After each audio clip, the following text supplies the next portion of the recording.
Musuh iblis ghaniyun mutawadhi, orang kaya yang rendah hati, orang kaya yang tidak sombong. Kaya apa saja, baik kaya oleh karena ilmu, orang yang kaya karena ilmu disebut orang alim. Baik kaya karena materi, orang kaya karena materi dinamakan hartawan. Baik kaya karena kedudukan, orang yang kaya karena kedudukan dinamakan pejabat. Dalam segala bentuknya sombong ini Allah tidak senang, tapi iblis senang. Kenapa? Karena sponsor sombong iblis. Kan yang pertama kali sombong iblis toh.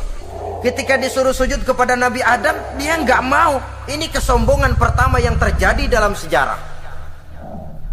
Ketika ditanya, kenapa kau tidak mau sujud iblis? Ah, saya kan dibikin dari api, Adam dari tanah. I am the best. Saya lebih hebat daripada iblis, daripada Adam. Adam baru kemarin dibikin, saya sudah lama. Kata Allah, kamu sombong iblis, ini surga bukan tempat orang sombong. Keluar! Terusir dia dari surga. Jadi kesombongan pertama adalah kesombongan yang dilakukan oleh iblis, dan dia tanamkan itu kepada kita supaya jadi orang sombong. Karena itu sombong ilmu Allah nggak senang, tapi iblis senang. Mentang-mentang ada ilmunya. Nih, satu-satunya ustadz di sini ya. Semua mesti ngaji sama gue. Kalau nggak ngaji sama gue, Islamnya kurang tapi bener. Sombong karena ilmu. Sombong karena pangkat. Mentang-mentang pakai bintang di pundak, jalan pundak duluan. Yang wajar saja hidup ini. Sombong harta pun begitu. Kaum muslimin rahimakumullah, orang kaya yang rendah hati dimusuhi oleh iblis, tapi dicintai Allah, dicintai Rasul, dicintai malaikat. Caranya bagaimana? Kembali kepada satu kesadaran bahwa pada saat terlahir ke alam dunia ini tidak ada yang pernah kita bawa. Kalau sekarang kita punya rumah, punya kebun, punya kendaraan, punya pabrik, punya segala macam benda, apa itu? Titipan. Pada suatu saat akan diambil kembali oleh yang menitipnya. Kalau titipan itu pandai kita jaga, pandai kita syukuri, titipan akan makin banyak. Sama juga kita dalam kehidupan. Kalau orang bisa kita percaya, saya mau pergi ke luar negeri, rumah saya titip kepada tetangga. Saya pulang dari luar negeri, isi rumah tetap tidak berkurang, malah dibersihi, malah disapu, dihilangkan kotorannya. Tentu bukan main syukur saya, girang saya. Akan bertambah kepercayaan saya untuk menitipkan apa saja. Ini makna la in syakartum la azidannakum wa la in kafartum inna azabi lasyadid. Kalau kamu pandai bersyukur, aku tambah nikmat. Tapi kalau kamu ingkar, azabku teramat pedih. Artinya apa? Nikmat bisa berubah menjadi azab kalau kita tidak pandai mensyukurinya. Ma'asyiral muslimin rahimakumullah, orang yang kaya ilmu lalu rendah hati, tidak selalu ingin menonjolkan diri.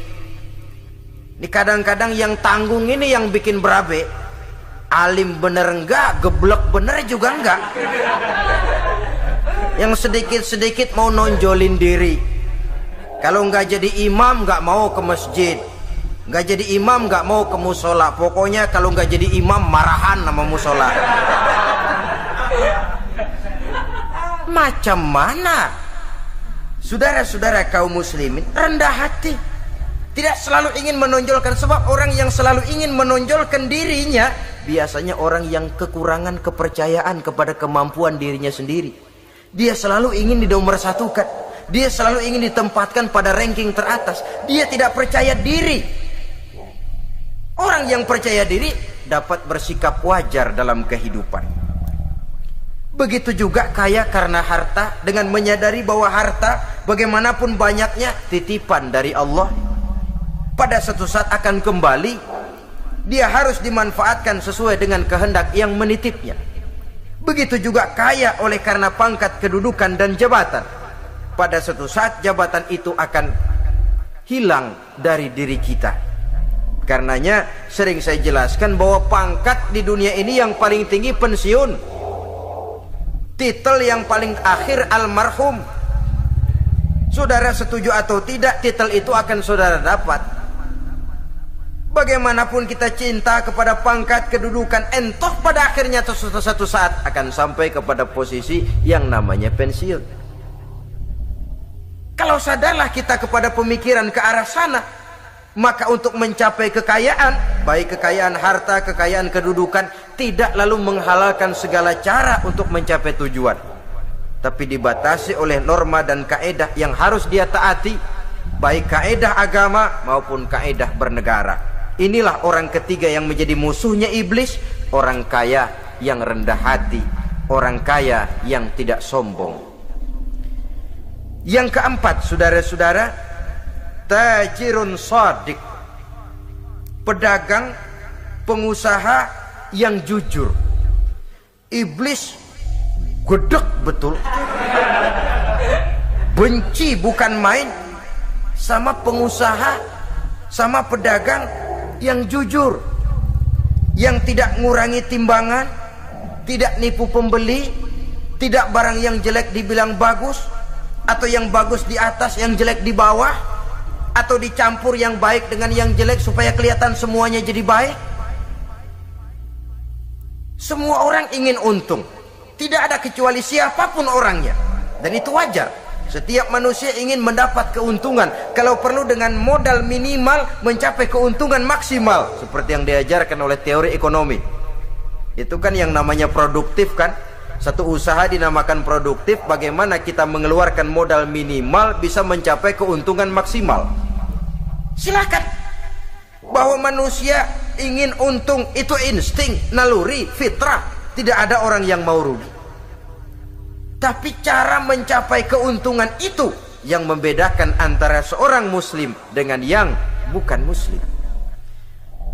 Sudah pernah saya sampaikan, apabila kaum pengusaha, para pedagang sudah dijangkiti penyakit yang tidak jujur, yang akan timbul adalah kekacauan ekonomi. Kekacauan ekonomi bisa menimbulkan revolusi sosial, dan revolusi sosial merupakan kiamat satu generasi. Semua kericuhan hampir bermuara dari perut, dan itu ekonomi. Orang nodong perut, orang korupsi perut. Ya walaupun korupsi kalau sudah kelas kakap tidak lagi sekedar urusan perut. Ya perut apa yang diurusin kalau korupsinya miliaran itu? Perut jin barangkali. Saudara-saudara kaum muslimin rahimakumullah. Oleh karena itu, pedagang yang jujur, pengusaha yang jujur, ini merupakan musuh iblis. Iblis tidak senang kalau ada pengusaha yang jujur. Iblis tidak senang kalau ada pedagang yang jujur. Tapi iblis akan tepuk tangan kalau pedagang sudah selingkuh, kalau pengusaha sudah nipu. Ada orang bilang, sekarang mah kalau jujur-jujur bener nggak makan apa-apa dong kita. Sebab katanya jangan lagi nyari yang halal, sekarang ini yang haram aja seret. Rupanya sering masang undian nggak pernah kena. Lalu bilang jangan yang halal, yang haram aja nggak kena-kena katanya. Sebenarnya bukan itu masalahnya, saudara-saudara. Bukan itu masalahnya. Masalahnya ialah bahwa kejujuran membawa keberkahan. Ini kalau kita berpikir dengan kacamata agama. Keberkahan merupakan sumber ketenangan. Dan ketenangan ini tidak bisa dibeli dengan materi yang bagaimanapun banyaknya. Walaupun kita punya percetakan duit, ketenangan itu nggak bisa dibeli. Jangankan cuma punya duit banyak, percetakan duit saudara punya, mau membeli ketenangan yang berasal dari keberkahan, sulit.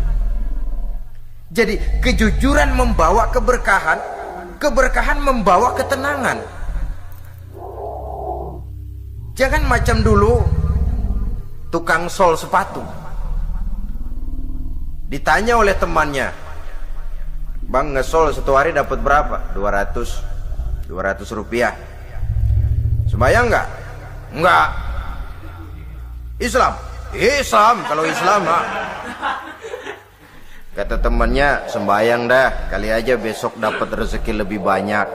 Yang benar, iya. Sebab kalau orang sholat itu Allah dekat, nanti rezekinya ditambah. Bener ah? Bener. Subuh sembahyang dia. Habis sembahyang sarapan, berangkat ke tempat dia ngesol, mangkal. Dari pagi sampai jam 11 belum ada juga yang ngesol. Mulai bimbang hatinya. Katanya kalau sembahyang rezeki tambah. Tadi sembahyang subuh sampai gini hari belum ada yang ngesol. Cobaan kali. Sabar. Datang sholat zuhur.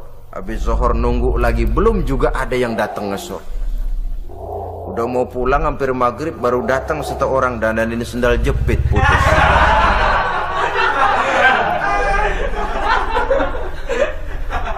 Sudah bayar 25 rupiah, pulang dia si tukang sol ini, ketemu sama temennya yang nyuruh sholat tadi.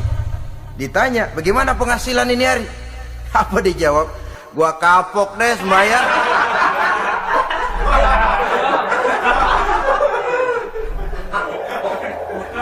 Kemarin nggak sembahyang dapat 200, sekarang begitu sembahyang jigo.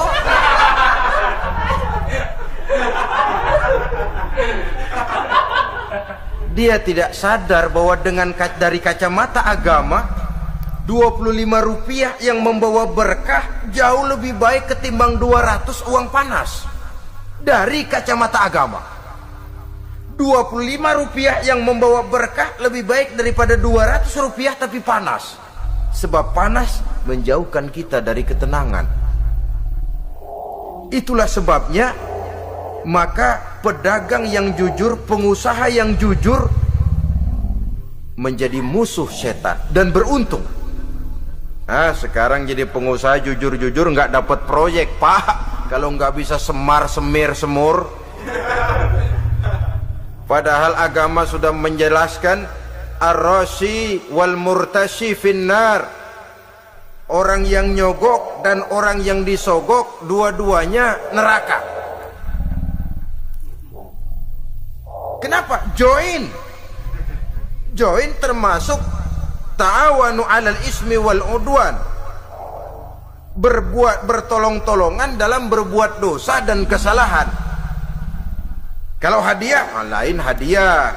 Kalau sedekah, lain sedekah. Tapi yang namanya semir, suap, ar-rashi wal murtashi finnar. Saudara-saudara kaum muslimin rahimakumullah.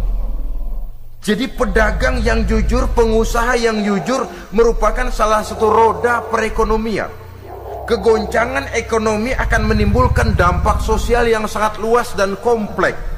Yang pada giliran puncaknya, dampak paling negatifnya, dia sanggup menggerakkan terjadinya revolusi sosial. Bukankah sebagian besar gerak hidup manusia dimotivasi oleh keinginan untuk mempertahankan kelangsungan hidup? Dan kelangsungan hidup artinya mulut. Mulut itu artinya perut dan itu artinya makan. Setelah itu mungkin baru pangan, baru sandang, baru dia berpikir pakaian dan sebagainya. Jadi karena dia merupakan penggerak roda ekonomi, pedagang yang jujur, pengusaha yang jujur mutlak diperlukan dalam kehidupan ini. Sebab sekali lagi, kejujuran akan membawa keberkahan, keberkahan memberikan ketenangan dalam kehidupan. Oleh karenanya kita umat Islam, biarin duit kita banyak, asal berkah. Itu tentu idealnya. Ketimbang dikit tidak berkah, lebih baik ia banyak, ia berkah.